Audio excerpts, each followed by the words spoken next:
Good evening, tech traders. This is Dean LaPierre for Trading Edge Capital. It is the 29th of January. We are after the market close here, 6:20 Eastern Time, and wanted to share a trade idea with you today. This one happens to be on Advanced Micro Devices. And I got the chart here in front of you. You can see Advanced Micro Devices will be reporting earnings tomorrow after the close. Looks like after market Central Time, they will be reporting their earnings. So what happens when just before an earnings announcement, you can see the volatility is skyrocketed. We've got a IV rank of 100%. This is the highest it's been in the past 52 weeks, and the current IV is 61%. So you can see right here on the chart, it is really high. So the edge that we're trading here is going to be a couple things, but primarily it's going to be that volatility crush. You know we like to trade that here. And the other thing we'll look to do is this thing has been on a tear. We just came off of a 52-week high print at almost 185 right here. Closed today at 177.83, but this is showing to be a very, very bullish trend. We've got the stock prices, in fact, they're outside of the Garch model. They're above the 50-day moving average, which is above the 200-day moving average, and in a pretty nice uptrend here. So I'm guessing that when we take a closer look at this, we're going to probably be seeing a bullish bias with a high volatility. So let's get a look onto the software package. So let's pull up my Trading Edge, which I've done here. Here is the stock. Here's that almost parabolic move that it's been on, this skyrocketing move here, which I think some people out there might think that that's too far, too fast, and might want to fade that move. But it is a strong bullish move. Our near-term directional bias, from what we look at, is bullish. That's what I expected. And the surface diagrams show that elevated volatility when you get outside of the money here. So the edge that we're trading is going to be the difference between the current IV of the stock, which is at almost 61%, and then here's the historic IV, or the historic volatility, the realized volatility. Just over the past 10 days is where you see this real big move here, so that's driving that particular volatility measure. But for the most part, it's trading well above, looks like about 13 to 15 points above the historic volatility here. So we're going to play for that crush as well. Probably the most important metric on this one that I'm looking at here is the coefficient of variation, which is flashing a green signal here. What this does is when this figure is down fairly low, that essentially means that it's this volatility measure, this historic volatility measure, has been fairly consistent. In other words, there hasn't been a tremendous amount of outlier moves here, so you can trust it a little bit more. So, I think this is going to be a good short vol play, and I am going to lean it a little bit bullish towards our directional bias. So ultimately what I'm looking for is a positive delta short Vega position. Again, you've seen those from me before. They're one of my favorite trade setups. When you get a situation like this, I think there is some edge in that, playing that volatility crush. It is on stocks that that are very, very liquid, as is AMD, and wouldn't mind owning some shares at a decent price. I don't own any AMD at the moment, but we're going to try to trade it here. So let's see if we can build a trade around this. So first thing that we do is we select the trade evaluation date. In this case, I'm going to give myself a little time to get out of this. I'm going to trade the February 16th options, but I'm going to give myself about a week ahead of time to give myself a little time to let this trade adjust. If I do that, I can see the expected move within that period of time has a 1 standard deviation move around 162 on the low end, 192 on the high end. So I typically like to trade these somewhere between the first and the second standard deviation from either side. So I'd be looking around the anywhere from the 160 or 155 range here on the downside, and on the upside I'd be looking somewhere above, say, 192, so maybe around the 195s. So let me start off with, let's just take a look at the let's call them the 160s. And if we were to just trade one of those, short one of those, we're going to see our output here is a pretty decent set of metrics, but the payout ratio is a little bit light, as is the expected return on capital. So this one is it's a expensive stock. So in a tax advantaged account, a cash secured account, that's going to just be too much capital to post for this trade. So I am going to actually squeeze this down a little bit here to the 155s, and I'm going to hedge the risk here with the 150s to make it more capital efficient. So I'm going to buy one of those, which will turn that into a short put spread. And now the short put spread, you can see my expected return on capital jumped up nicely. That's what I was hoping for.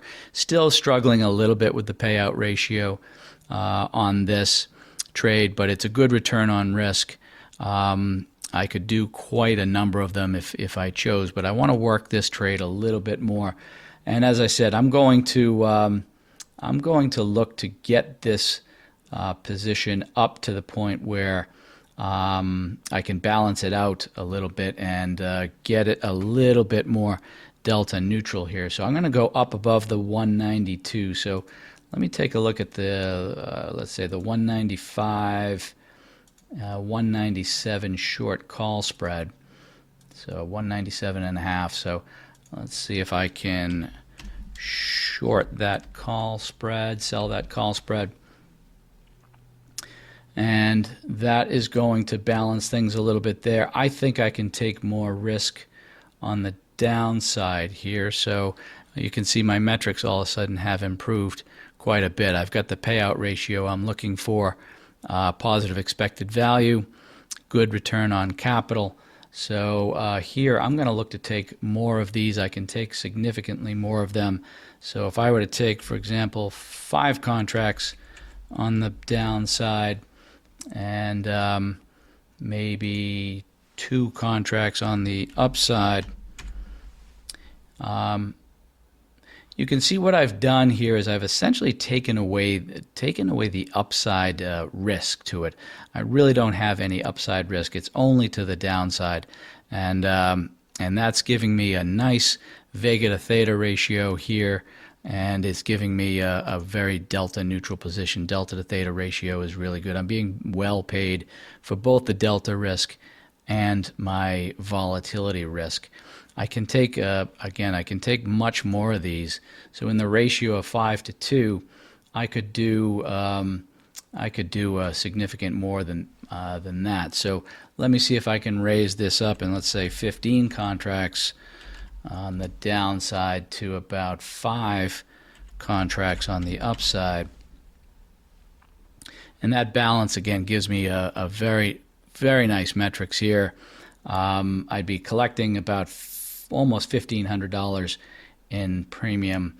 I'd essentially have all but no risk to the upside. As you can see, if we even went up to, if this thing skyrocketed to a 2 standard deviation move outside here to the upside, I'm still in a profit position at this point in time. So I like the fact that I don't have much, if any, risk to the upside.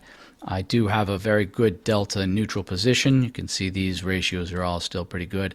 Excellent return on capital, excellent return on risk, a very positive Sharpe ratio, a good payout ratio. And so, yeah, this one looks like it's pretty well balanced. I could take a little bit more if I wanted to, but I sort of like the nice round numbers here, taking 15 of these contracts.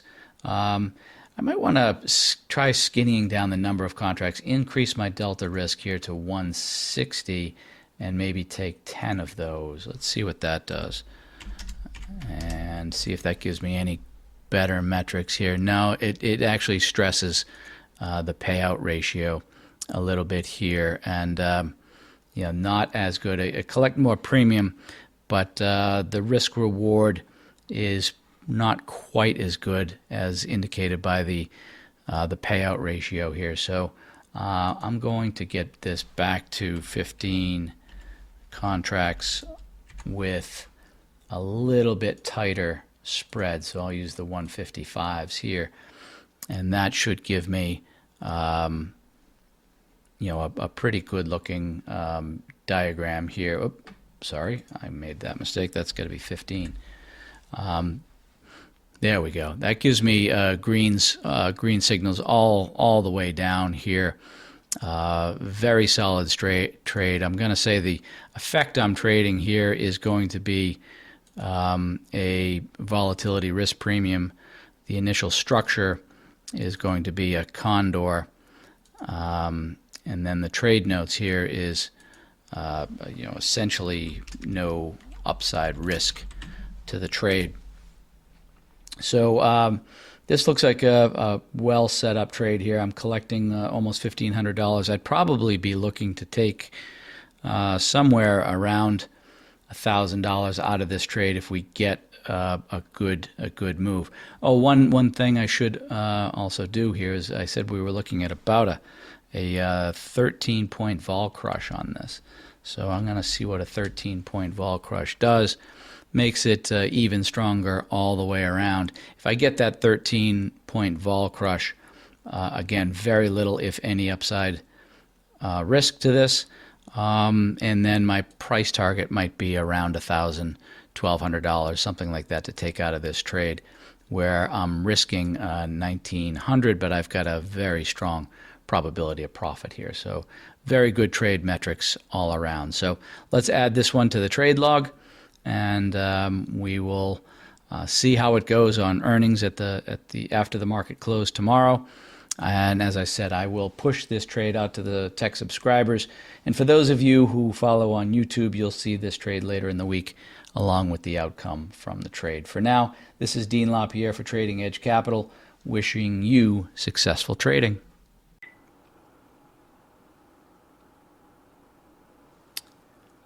Okay, welcome back. This is Dean LaPierre for Trading Edge Capital, and it is the 31st of January after market hours here, and I promised you a follow-up on the AMD trade, which we put on for earnings. So very uninspiring result, that being is we took a scratch. Scratch is just a trader term for we took it off the board. It didn't make us any money. It didn't lose us really any money. So very uninteresting result, but there are a couple of takeaways which I'll point out quickly. But the actual end result was just a scratch, which you're going to in your trading career run across many scratches in terms of your trades that you put on. They don't all do what you expect they will do. And if you recall on this trade, we had a couple of really good analysis on this, where we did actually make some very good calls. One of the call that we made was we were expecting a vol crush. I think we were estimating about 13-point vol crush in our model, and you can see we went here from a volatility of 59.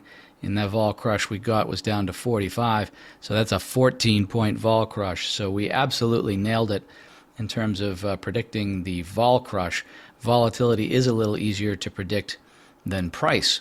If you recall, we also had a bullish bias on the structure that we put on. We put on a broken wing iron condor structure where we had a good number of short put spreads down here at the expected move and a lesser number of short call spreads up here at the upper end of the expected move. Well, the combination of the short Vega position, which was helping us, was offset by the bearish move that the stock had after earnings. The earnings announcement was actually very good. They actually had an earnings beat, but that doesn't necessarily mean that the market goes up. In fact, the market went down, and so the market did not really like what they had to say. and so the stock started to fall. It did stay within the expected move, which was good. So it stayed within modeled results for us. And so what did we do? We just took the trade off. We wound up losing a little bit of money on the downside of the trade, simply because we shaded this with a bullish bias. We made money from the upper side, the short call spread, and those two essentially canceled each other out, and we took the thing off as a scratch. So I will say, while this one was scratched, this particular structure has done very well for us this earnings season. That the structure is a positive delta shade to a broken wing iron condor structure around earnings. We did really well with this structure on Microsoft today. We did really well with this structure on Starbucks today, and AMD just happens to be one that we're gonna chalk up to a scratch. And but overall, very effective trading today. But this was the outcome for the AMD trade, and we will move on and keep moving in a positive direction. Feel pretty good about the way we're analyzing trades, and overall, they're staying well within our expectations in terms of modeled outcomes. So hopefully you got something out of that. Thank you for tuning in, and we will look forward to talking to you next time. And for now, this is Dean LaPierre for Trading Edge Capital, and wishing you successful trading.